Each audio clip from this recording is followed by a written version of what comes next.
You open Instagram, you know what should be posting, you blank, you scroll, you close it. Does that sound familiar? By the end of this video, you will have a clear plan of what to post, when to post it, and how to sound like yourself when you do it. There will be a free guide attached below, and at the end of the video, we'll talk more about it. There are a handful of key platforms that you could be on to expose your brand and highlight what you do to your target audience so that you get hired, and you would make those platforms lead generation opportunities. My number one tip when choosing the platform to be on is to first start where you are the most comfortable, because ultimately starting is the hardest part. You can always level up and be on all the platforms everywhere all the time, but how are you going to start? So do you find yourself naturally gravitating towards Facebook, Instagram, LinkedIn, TikTok, maybe even YouTube? Depending on where you naturally go to yourself, will probably identify who your target audience is and where your current circle is already engaging with you. My number one tip is to start where you're already getting engagement. Start where your sphere already is so that you can nurture those individuals who already know you, like you, and trust you first. Get good at the consistent flow of posting on that platform where you already know it. And then as you master that platform and you know, okay, I can consistently post 3 times a week on Facebook, I want to level up. I want to post 5 times a week on Facebook. Okay, great. Now you post 5 times a week on Facebook. How can I add Instagram? What does Instagram need from me in order for me to post regularly on there? Can I cross-post across these platforms? You see where I'm going? You can level up and stair-step your way to the mastery level that you're hoping to achieve. Instagram is for brand awareness, growth, and some lead generation. Instagram is for agents who want to build personality and trust. Facebook are for local communities, client and lead nurturing, people who are already kind of in your database or in your sphere that you would want to otherwise turn into and convert to a client, or they are clients who you've already connected with and want to continue to follow up with over time. It's also the perfect opportunity to be a part of groups of individuals who are all like-minded and have one common interest. YouTube is for SEO, search engine optimization. There are keywords that you use in different areas of your YouTube posts, like your videos or your shorts, and from there, those get sent out across all these search engines to show to the prospective person interested in that content. TikTok is very personality forward, reaches a very wide audience, and then if they like you, they will follow you. They'll continue to binge your content. The greatest part about TikTok is that you don't have to have a ton of followers in order to reach a new audience. TikTok and a lot of these other short form platforms are pushing out content that is interesting, that people are engaging with. It doesn't have to come with a huge credibility or large follower platform behind it. Currently, you'll find me on Instagram, Facebook, and YouTube. And we just recently, as you can tell, reinvigorated our YouTube, which we're really excited to bring to you because we were ready to move into this platform and make it our own. I am and have been actively on Instagram for a really long time. That is where I get a lot of reach and I can build a lot of brand awareness. So when someone looks me up, they typically find my Instagram channel first, and that's where they decide to work with me. And I build and nurture my community on Facebook. You'll find me across all these platforms, and I do a lot of cross-posting so that my content goes a lot farther and can reach all the audiences that I'm trying to connect with. When it comes to what to post, there are 5 different content pillars that you could be leveraging every single week. And if you just rotate through these content pillars, then you'll cover all of your bases and you'll reach the audience that you want to reach.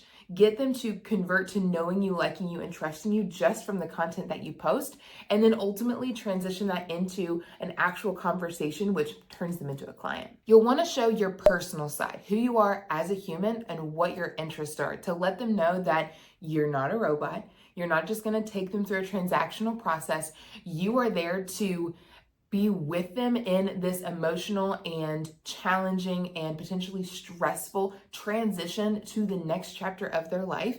And you as a human go through things also. You as a human have interests and joys and a life also. And they want to be able to connect with you so that they know you really understand where they're coming from and what they're going through. Educational. You want to position yourself as the knowledge broker in your market. So you're going to want to make sure that you're posting regular market updates to let the audience know that you have a good grip on what the market's doing. So when they ask you questions like, how's the market? Or should I buy right now? Should I sell right now? Is now a good time? Or could I wait it out? That you're already going to have those questions answered in your post, and they can come to you trusting that you've done the research and you know what you're talking about. You're also going to want to post things like buyer tips, seller tips, and things that are going to be frequently asked questions of your clients. So I want you to have a reflective moment. Think back to your last handful of deals.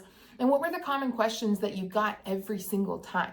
Answer those in a video, and then you can also reference back to those videos whenever you are creating content for your clients and you're sending it to them in emails. And you can say, hey, I also answered this on my social media, or you can push this content out to people who would like to see it. Social proof. You're gonna wanna show people that you are working. And social proof can come in a lot of ways. Maybe you haven't had a closing yet, that's okay. Show yourself at your open house, at your showing, at your listing previews whenever you don't even have showings on the books. Show them you're on your way to a listing consultation and one of the key notes that you're going to be sharing with this seller. Things like, hey, all the houses in your area have just remodeled a bathroom and your bathroom is extremely outdated. It might be beneficial to you to remodel this bathroom. Or maybe it's more small scale. Hey, I was looking in this area. I'm headed off to a listing appointment in Norwood, and the average days on market in Norwood right now is 35. So what I'm going to be telling my seller is that we could expect a few weeks on market, and we're going to try and position ourselves accordingly to make sure that we don't exceed beyond those average days. Tell the story and the social proof that you're actually doing your job in the moment that you're doing the job, but then also don't forget to celebrate the wins. Post more than just sold, just pending. You don't want it to simply be that graphic. You want it to be the story behind how you got that person to the closing table and what impact that may have made on their life. You don't want to go overly personal into their details, but if you post a happy homeowner, if you post a happy seller who's able to retire and move off to Florida and you were able to help them downsize and do all the things so that they could be with their family, that's an impactful story that will grab your audience and your ideal client out of your database and get them to think of you the next time that they think of real estate.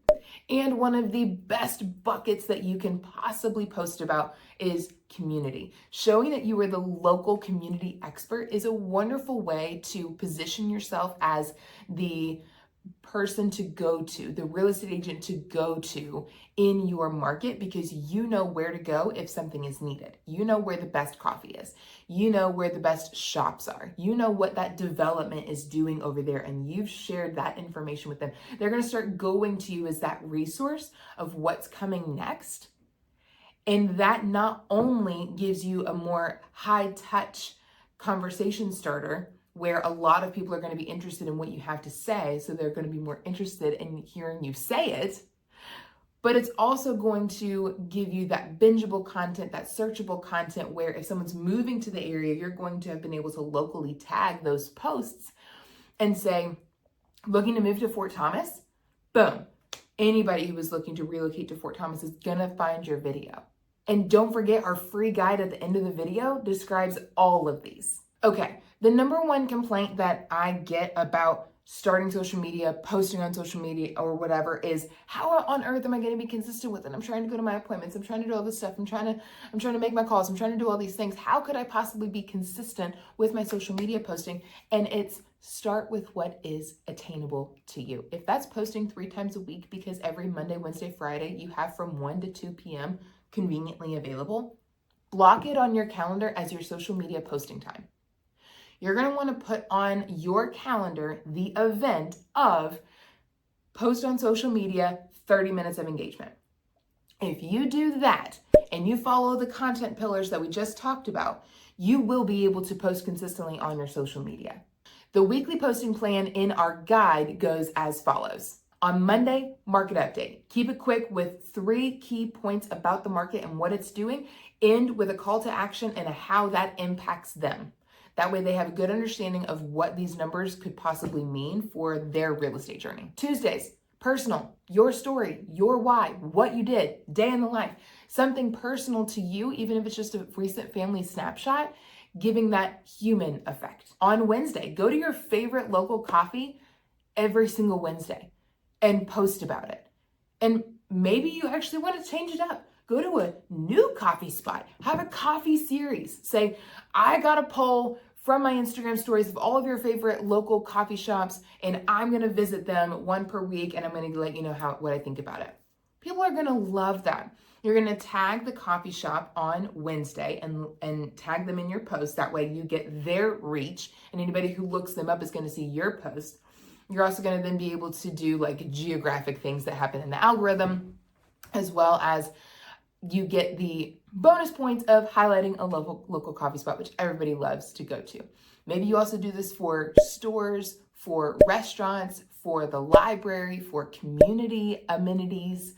Those are all great ideas for local spots that you could highlight. Thursday, post a simple buyer, seller, investor tip, or someone who's relocating to this area, give them a tip on what to look out for. So buyers, what are closing costs? Seller, what does it look like to sell a home? How to prepare your home for sale in a 2026 market. And Friday, celebrate your social proof. You could celebrate a client win, even if it's not a closing. Wins could be like, we just got our offer accepted in a multiple offer situation, or we've been looking for 6+ months and we finally found the perfect one, or my clients didn't think that they were going to be able to buy a home this calendar year, but because of the plan that we put in place, they were able to move up their journey by 6 months because we had the right plan in place with the right lender. Those are all really good wins that show that you're working on behalf of your clients. Normalize in your mind that it's okay to post 3 to 5 times per week to start, and then keep ramping that up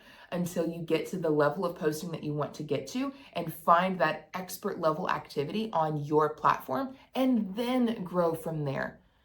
Rome was not made in a day, friends. Consistency beats perfection every single time. I challenge you to go to my Instagram profile right now. Go ahead, head on over there and scroll through and see how many times you see me with no makeup, hair in a mess, with spit on my shirt, baby spit on my shirt. It's more often than I would care to admit, because done is better than perfect. And my audience knows that I am building a business and raising a family at the same time. Let's talk about captions that actually work. You're gonna write your caption like you're texting a friend. Your hook is everything. If the first line doesn't grab them, then the rest of what you wrote doesn't matter. You need to really write how you actually communicate, not how you think an agent should talk, not what you think you should say, and not just the cookie cutter version of what ChatGPT is going to write for you. You really need to make sure that your voice and your tone is what is expressed in the caption, because that's the way that you're going to communicate with them when you get in their DMs, when you start texting, and when you start calling them. So they're going to want to hear from you. That doesn't mean you can't leverage certain tools to help you get to that finish line, but make sure you put your own spin on it. The best thing that you can do after you get that hook down is have a finisher, a call to action. Your captions should be set up with HVC: hook, value, call to action. We've already mastered our hook. Then the value that you're going to provide, you already know. It's already how you advise your clients. And then the call to action, you always need to identify a clear next step for your prospective client to follow. So in the same way you do this in your business right now, and if you don't, we have a cool prospecting guide that we can send you. You're already giving them that next steps as a client. You need to give all of these prospective clients the next step you want them to take in order for them to convert into a client for you. Ultimately, what you need to know and take away from this video and what I'm sharing with you today is that you just need to get started. If you find yourself gravitating towards a certain platform, just start there. Look at your next week's schedule and identify the 3 days that you would be able to post on that one platform, and then stick to that schedule. Follow the 5 key content pillars that we talked about before and are in the free starter guide. And those content pillars will literally let you never run out of things to post about because they are fluid topics. They are evergreen. They are things that will always be relevant to your audience. And focus on a you sounding caption. Make sure that you are speaking directly to your ideal client so that they actually hear your voice and connect with you directly. I put all of this information into a free social media starter guide, and I'm giving it away to you for free. All you have to do is click the link below and drop your email in the form, and it will send to you the social media starter guide that you can start using right away. It's so simple. If you would go ahead and like this video to let me know that you enjoyed the content, subscribe to my channel to let me know you want to hear from me again, and comment below which content pillar you're going to start with next week. I would love to hear from you and see how you're doing. Next week, I'm breaking down exactly how you can leverage AI to help you with your social media journey. I hope to see you there, and I was excited to bring you this one, so let's talk again soon.